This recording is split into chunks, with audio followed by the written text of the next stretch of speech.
কিছুমান বিহু কমিটিৰো ষ্টেটমেণ্ট লৈছিল তেওঁলোকৰো ভাষ্য দৰকাৰ তদন্তৰ কাৰণে ভাষ্যত কি আহিছে এইটো মই এতিয়া আপোনাক ক'ব নোৱাৰোঁ যিহেতু তদন্ত চলি আহিছে So, this is SIT received any response from the Singapore SIT immediately after the visit of the Yes, they are looking into our request and we are in touch with them.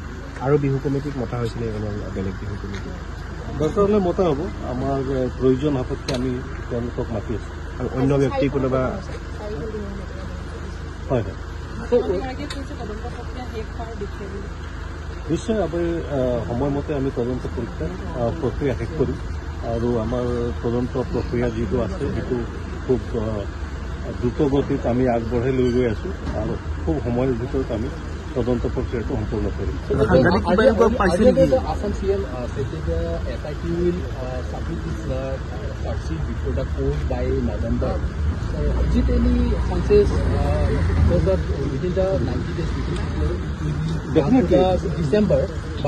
Definitely, we will try to complete the investigation at the earliest possible, and we will submit our report to the court at the earliest possible. Sir, in connection with the 19/2025, is any chances by this SIT to arrest the arrested people in fact?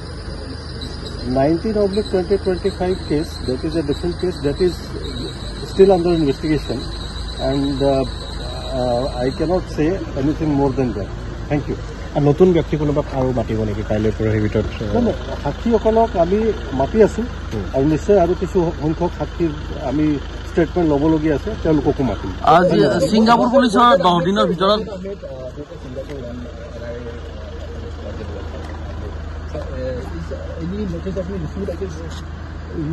Yes, notice we have issued to because he is a Singaporean citizen, so Singapore police will do the needful, and we are in communication with Singapore authorities. Thank you.